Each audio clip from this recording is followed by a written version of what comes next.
I am Laurie Liming, and I am the founder and president of the Silver Liming Foundation.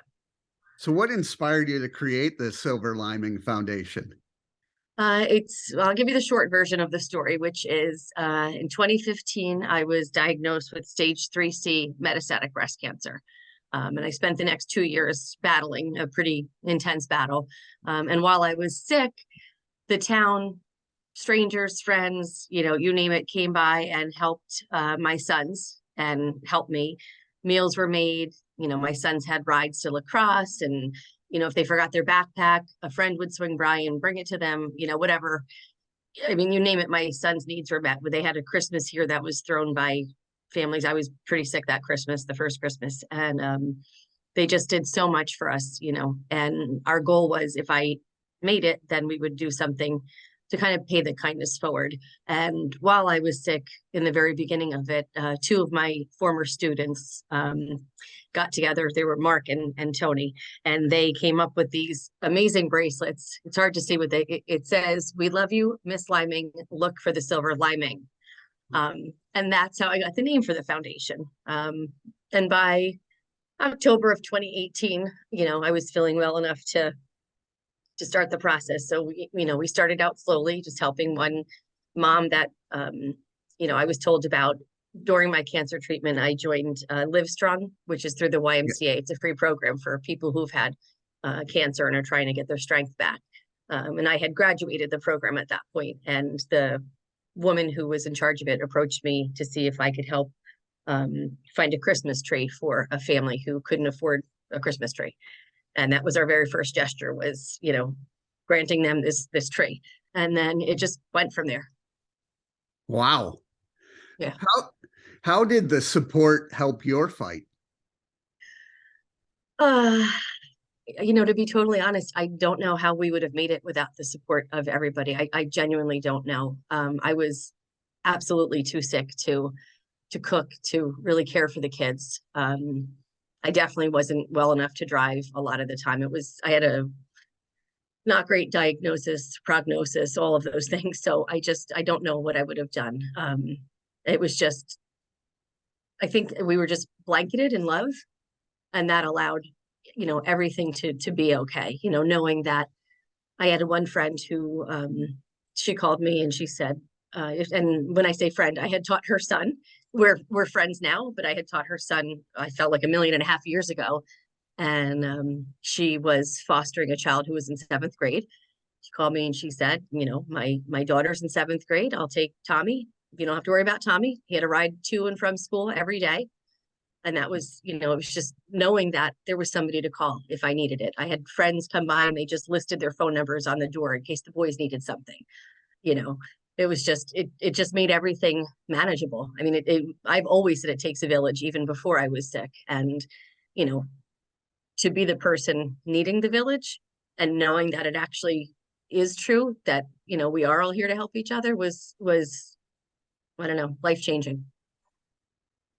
With the organization, how does it feel when you hear stories or even see people's faces that you helped? It makes me cry, tears of joy, honestly. We've had some pretty amazing stories. If you're okay, I'll just give you a quick one. Yes, please. One of my favorites. So again, 1.5 million years ago, I taught a boy named Nick, and he wasn't in my homeroom. He was, when you cycle through the classes. So I had him a period a day for 5th grade. And his family wasn't really on my radar. He was a good boy, good student. There was no reason to interact. And, probably 2019, we have open meetings for the Silver Lining adults. So, you come once, come every time, whatever you want. And so a woman came and she said, she was in tears when she got there. And she said, "I've been busy for 2 years and I lost touch with my friend." Her name is Nancy. And she said, "I'd like us to do something for Nancy." And it happened to be the same woman who is now driving my son back and forth also joined. And the cool thing about Nancy is that I don't know, she's just a ray of sunshine. When I taught her son, she had MS, but she was still, somewhat mobile. And by the time Mary Beth came to the meeting, Nancy's a full quadriplegic. So her life, had changed kind of Yeah. behind closed doors, and so we were trying to think of a gesture. And then my friend Carolyn was like, my husband's best friend is a quadriplegic, and we offered to get them an Alexa. And so we got permission from, Nancy, is it okay if we get you Alexa? And instead of, just sitting at home unable to do anything, she can now, interact with Alexa, listen to the songs she wants. We were able to get her, the books as well, so she can listen to books. That gave her a little bit of courage, and she fought with the cable company because they weren't going to allow her to have the voice activation without paying like $250 and whatever. And she was like, I shouldn't have to pay it. So, she fought, she has that. So now she, pretty much controls the world with her voice, which is incredible. And then she became a very active member in Silver Lining. So, one of the things she does for us is we have some senior citizens that are, homebound. Yeah. So she uses her voice. She calls them, checks in on them, and, she even hosted meetings at her house for us at some, earlier on before we were, big enough to be meeting elsewhere. But it's just incredible. And, the idea of Silver Lining is to plant the seeds of kindness and, hope they stick, hope they grow. And this is one of those situations where, at the meeting that was held at her house, a woman named Lisa happened to show up who knew Nancy, in a different life. And, when they were both working wherever they were working, and they're together all the time now. It's just like these friendships blossomed, and, amazing things happen from it. So the answer is it makes my heart happy. It makes me smile, and it's not just me. It's, the group of us that are doing it. We're all better people after we've done a kind gesture. Yeah. What is the process or research you do to make these happen? So it's been pretty much word of mouth for us. We're fairly grassroots, small. The very first person to reach out was through the YMCA, so they've kind of already vetted out that there's, a validity to the case. We've had local churches reach out to us, same idea, where they've already taken care of the research and the whatnot. It's been word of mouth, and we've been very lucky that, whatever the gesture has been, it's been needed.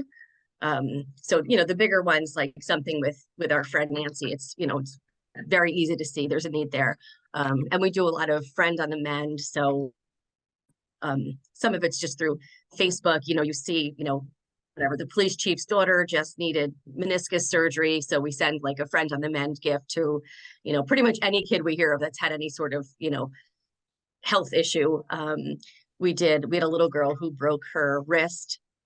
So we got her a teddy bear with a matching broken wrist, just some simple stuff, just, trying to keep everybody smiling, but mostly it's just word of mouth.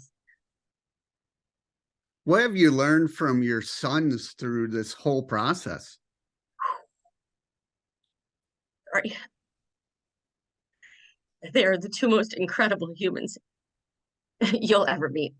I can't even talk about them without just filling with pride. I guess with one thing I've learned is that they are the best of friends. I call them Bert and Ernie.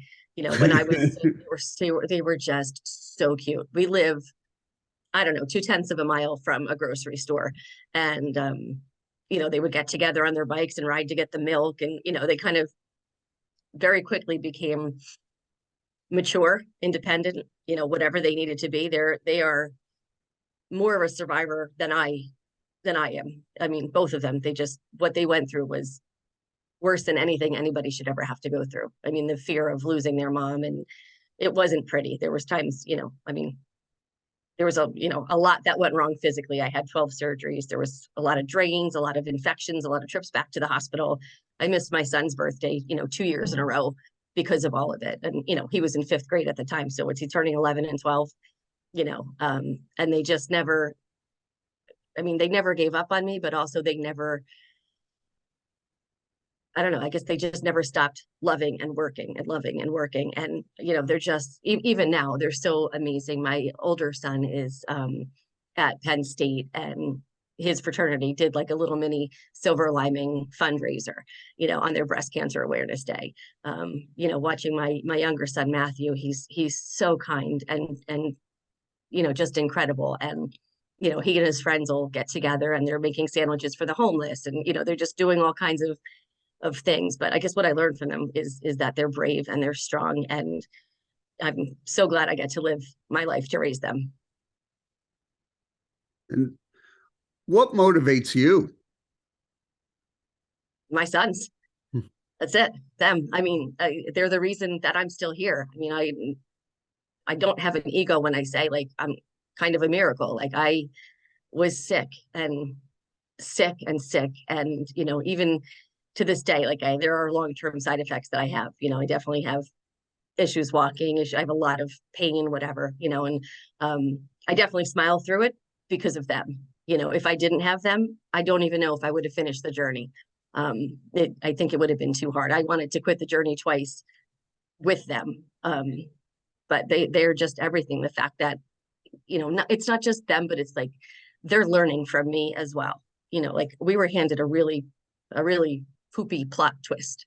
And, we kind of turned it into rainbows, like watching people help us and then turning around and helping other people. Like that's what it's about. You are allowed to sit and be sad and do nothing, and that's okay too. But, I kind of want them to know that this is how we do it. This is how our family does it. We take our lumps and then we keep going. Where do you want to see the organization in the next 3 to 5 years? That you're calling on an off day. I'd love to see it. My dream was always to go on to Ellen with two particular people that we helped. One was Caroline. She was a high school student with cerebral palsy who we used to send her funky socks to college because she couldn't tie her own shoes. So we were like, this will be a great conversation piece. So since Ellen's gone, I don't know where we're going to see it. I'm currently in the middle of, a lot of major life changes here. So I'm not sure, but I mean, I'd love it to spread across the nation, even under a different name. I don't care. Just, I'd love to see this quest for kindness continue. I like that, quest for kindness. Yeah, we're doing an event. Silver Lining got so big, we started Silver Teens. We had a lot of teenagers that were volunteering with us. I mean, we probably have like 35 now, and we haven't really ever asked for any. They just keep coming. It's just, kids want to do cool things, and we've let them. How have you seen, the teens' confidence level? Because, that's a tough time of growing up. Yeah, it's been really interesting. It's been a lot of trial and error for the adults running it. But it's been amazing. So initially the adults were kind of, okay, let's think about what we want to do. Okay, we want to do a car wash. We want to use the money that we raise to make 250 sandwiches for the Bridges Outreach program that feeds people in Newark. Okay. And initially we were kind of like, this is what we're going to do. But then Julie is the other person who runs it with myself and a woman named Carrie. And Julie was like, I think the kids can do this. So it went from, here's what we're going to do, to, okay, Aiden, you have to call Bridges and you have to make sure that they'll accept donations on the day that we're available. And then, we had, Amanda was making the sign up genius for it. And all of a sudden the kids are doing this. And then Aiden circles back and says, nobody's answering. I don't know what to do because I've tried 3 times, and kind of like them going through this trial and error of organizing an event. Watching them organize the toy drive was great because they had to contact the school principals to get permission to have our drop-off boxes there, and then correspond with the woman from Cherish Creations who was in charge of taking all of the toys and delivering them elsewhere, and kind of going through that. And they've just gone from, I like Bambi, not sure on their feet, to, we want to organize a sock drive. We want to do this. Really, like on President's Day, we wound up using the bottom of the church, the recreation room in the church. And we had 32 kids. We made 300 sandwiches and then 300 shelf-sustainable lunch bags for, the hungry. And they were just zipping around, having a great time. And it's kind of like they've been able to bond over the service as well. they have things to bond over, like their sports and their buddies and their whatnot, but it's kind of neat to see them, getting excited about helping people and what that looks like. And even now that they're older, some of them, they're able to do the shopping on their own. So we have a family we're helping, the 3-year-old needs diapers and clothing and whatnot. So, oh no, I'm going to do that with my mom this weekend. Okay, great. So it's been great to watch the confidence. And I'm sure it's it's a testament to their character, but a lot of our kids are in, the National Honor Society, and they're getting service awards outside of us. And I think that, we're just a little tiny piece of who they are, but I think it's helped.